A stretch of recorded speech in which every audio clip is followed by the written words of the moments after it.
सिर के जुओं के बारे में आप अच्छी तरह जानते हैं और बॉडी में भी जुएं होती हैं वो भी आप जानते हैं। लेकिन क्या आप जानते हैं कि आपके जो पलकों के बाल हैं और जो आईब्रोज हैं यानी भौहें हैं, उन बालों में भी जुएं हो सकती हैं। तो आज मैं आपको इन्हीं जुओं के बारे में बताऊंगा। मैं हूं डॉक्टर शुक्ला, एक डर्मेटोलॉजिस्ट।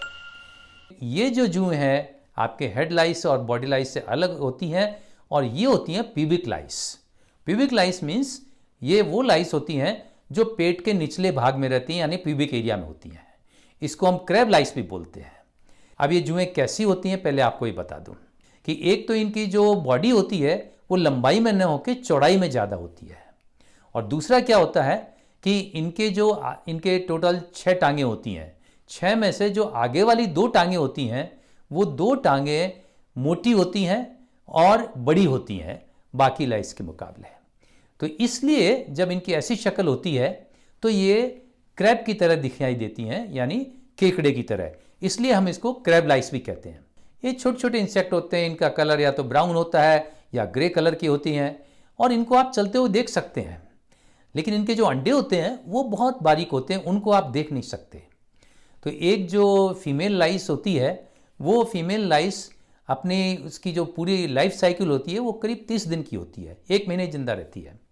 इस अपने लाइफ साइकिल में वो करीब 30 अंडे देती है और ये 30 जो अंडे होते हैं, अंडे को हम बोलते हैं निट्स।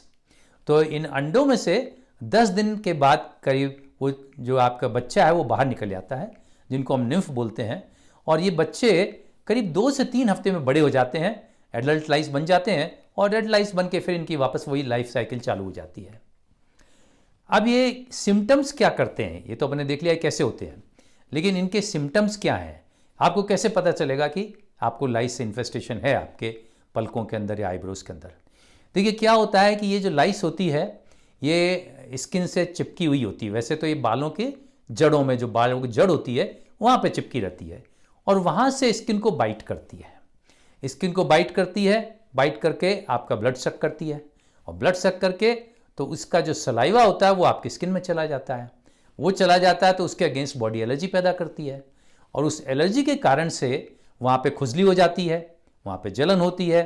फिर चूंकि आँख के पास में है तो इसलिए आँख में जलन हो सकती है, आँख लाल हो सकती है, आँख के अंदर पानी आ सकता है। और इसके अलावा ये जो बाल होते हैं, चाहे भौहों के बाल हों या फिर आईलैशेज हों, वो आपस में चिपक भी जाते हैं। तो ये इनके सिम्टम्स है। लेकिन एक चीज़ और है, ये सिम्टम्स अकेले यही नहीं है। यहाँ तो चूंकि यहाँ पे लाइस है, लेकिन ये लाइस कहाँ से आई है आपके? ये लाइस आई है आपके प्यूबिक एरिया से, जो पेट का निचला हिस्सा है वहाँ से आई है। इसलिए आपके सिम्टम्स आइज के अलावा आपके सिम्टम्स वहाँ पे प्यूबिक एरिया पे भी होंगे और वहाँ पे भी यही सिम्टम्स होंगे, खुजली आएगी, जलन होएगी और वहाँ पे आप चलती हुई लाइस देख सकते हैं आप। तो ये आप ध्यान रखें कि अगर आपके लाइस आईब्रोज और आईलैशेज में है तो आपके लाइस जो है प्यूबिक एरिया में भी होंगी। अब वहाँ से ये आती कैसे हैं? देखिए वहाँ से आने का तरीका एक ही है कि ये उड़ के तो आ नहीं सकती। वहाँ से कैसे आएंगी कि आपके हाथ जब नीचे एरिया में लगते हैं और वही हाथ आपके आंखों में लग जाते हैं, पलकों पे लगते हैं, आपके आईब्रोज पे लगते हैं, तो वहाँ पे उसके अंडे आ जाते हैं या लाइस आ जाती है और वहाँ पे इन्फेस्टेशन हो जाता है। तो इसलिए आपको ध्यान ये रखना चाहिए कि अगर आपके हाथ नीचे लगते हैं तो ध्यान रखें कि आप और आपके लाइस हैं तो आपको हाथ जरूर साबुन से धो लेना चाहिए। तो ये इनके लक्षण थे। अब आते हैं कि इसका ट्रीटमेंट क्या है। अगर ये आपके इन्फेस्टेशन हो गया, लाइस आपके हो गई है भौहों में, पलकों में, तो कैसे दूर करेंगे? तो देखिए जैसा और जगह अपन करते हैं, सबसे पहला स्टेप तो ये है कि अपने को इन लाइस को बाहर निकालना है। कैसे बाहर निकालेंगे? अपने हाथ के नाखून से, आप नाखून से बारीक 2 अंगूठे और आपके उंगली के नाखून से मिलके और धीरे धीरे करके आप बालों की जड़ से इनको खींच के लाएं और इनको बाहर निकाल लें। दूसरा अल्टरनेटिव हो सकता है कि आप बारीक चिमटी ले सकते हैं, पतली चिमटी लें और चिमटी से इनको बाहर निकाल सकते हैं। तो सबसे जरूरी स्टेप यह है कि इन लाइस को आपको शरीर से बाहर निकालना है। उसके बाद क्या करना है? इनको लाइस को मारने के लिए, इनके अंडों को मारने के लिए, देखिए लाइस को मारने के लिए आप जैसा जानते हैं बाकी लाइस में परमेथ्रिन हम दवाई यूज़ करते हैं, 1% परमेथ्रिन। ये बड़ी अच्छी दवाई है और इससे लाइस भी मर जाती है, अंडे भी मर जाते हैं। लेकिन सवाल यह है कि यहाँ मामला आँख का है, इसलिए आपको परमेथ्रिन ध्यान से इस्तेमाल करना पड़ेगा क्योंकि अगर आंख में परमेथ्रिन चलेगी तो आंख को नुकसान हो सकता है।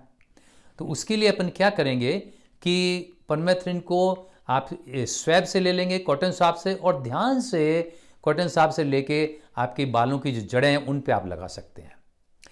लेकिन यदि बच्चों का मामला है या आप परमेथ्रिन से डर रहे हैं तो एक इनका दूसरा अल्टरनेटिव भी है, एक दूसरा इलाज भी है। और वो दूसरा इलाज ये है कि जो आपके पेट्रोलियम जेली होती है उसको हम यूज़ कर सकते हैं। लेकिन पेट्रोलियम जेली हम कैसे यूज़ करेंगे? पेट्रोलियम जेली को फिर कॉटन स्वाब में लेंगे और कॉटन स्वाब में लेके और बालों की जड़ों में लगाएंगे और दिन में 2-3 बार लगाएंगे और 10 दिन तक रोज़ लगाते रहेंगे। तो अगर आप 10 दिन तक ये पेट्रोलियम जेली लगाएंगे तो इससे अंडे भी मर जाएंगे और इससे लाइस भी मर जाएगी। हाँ, जो पेट्रोलियम जेली अपन लगाते हैं यहाँ पे, वो थोड़ी दूसरी पेट्रोलियम जेली लेना। जो आँख के लिए पेट्रोलियम जेली आती है वो वाली लेना, जो स्किन वाली है वो इस्तेमाल मत करना, क्योंकि स्किन वाली लेंगे तो उससे थोड़ा इरिटेशन हो सकता है। अब यहाँ पे तो आपने इलाज कर लिया पेट्रोलियम जेली से या 1% परमेथ्रिन से, लेकिन ये इलाज आपका पूरा नहीं हुआ, अभी कुछ स्टेप्स और बाकी हैं।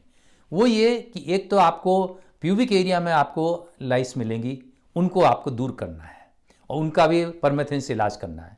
न केवल प्यूबिक एरिया, बल्कि आपको ये भी चेक करना है कि आपके बियर्ड एरिया के अंदर, आपके मूँछों के अंदर, दाढ़ी के अंदर या आपके अंडर आर्म्स के अंदर, यहाँ भी मोटे बाल होते हैं, तो यहाँ भी कहीं आपके ये लाइस तो नहीं है, क्योंकि ये लाइस जो है वो मोटे बालों में रहती है और इन सब जगह पे जो मैंने अभी बताई, इन सब जगह मोटे बाल होते हैं, तो यहाँ भी लाइस का इन्फेस्टेशन हो सकता है। आपका इलाज भौंवे पैर जो चल रहा है वो इलाज आपको इन सब जगह पे करना है जहाँ पे लाइस, ये प्यूबिक लाइस हो सकती है। अब इसके अलावा आपको क्या करना है? इसके अलावा आपको जो आपके बिस्तर हैं, टॉवल्स हैं और दूसरी चीज़ें जो आप काम लेते हैं, उनको भी आपको लाइस से मुक्त करना है, इन्फेस्टेशन से, उनके अंडों से मुक्त करना है। तो कपड़ों को आप गर्म पानी में, उबलते हुए पानी में धो लीजिए, उससे लाइस और उनके अंडे मर जाएंगे। अच्छा, अब इसके अलावा आपको खुजली बहुत होती है, तो खुजली को दूर करने के लिए आप क्या करेंगे? एंटीहिस्टामिन्स जो होती हैं वो दवाइयाँ लेनी पड़ती हैं, उनको हम ले सकते हैं। अगर इन्फेक्शन हो गया है इनके कांड से, क्यों लाइस बाइट करेगी तो उससे इन्फेक्शन भी, सेकेंडरी इन्फेक्शन, बैक्टीरियल इन्फेक्शन हो सकता है। अगर इन्फेक्शन हो गया है तो वहाँ पे आप एंटीबैक्टीरियल क्रीम भी आपको लगाना पड़ेगा। अगर इन्फेक्शन कहीं ज़्यादा हो गया है तो फिर हो सकता है कि आपको खाने के लिए एंटीबायोटिक भी लेनी पड़े। कभी कभी अगर आपके लाइस इससे परमेथ्रिन से नहीं मर सकी या फिर आपके इसे वेस्लिन से या जिसको आप पेट्रोलियम जेली है उससे नहीं मरी, तो फिर आपके पास एक और भी रास्ता है, वो खाने वाली दवाई भी है जिसे हम कहते हैं आइवरमेक्टिन। तो आइवरमेक्टिन की एक टैबलेट दी जाती है और खाने के लिए, और ये टैबलेट जो है वो फिर 10 दिन बाद वापस रिपीट की जाती है। लेकिन ध्यान रखें, ये टैबलेट आप अपने आप खुद नहीं ले सकते, आपको डॉक्टर प्रिस्क्राइब करेंगे तभी आपको ये टैबलेट लेनी पड़ेगी। और ये टैबलेट छोटे बच्चों में हम नहीं दे सकते, इसको ये भी ध्यान रखें आप। तो ये था आपके कि अगर भौंवे में और आपके लैशेज, आई लैशेज में हो जाए तो उसको कैसे ट्रीट करें। तो आज का वीडियो हम यहीं समाप्त करेंगे।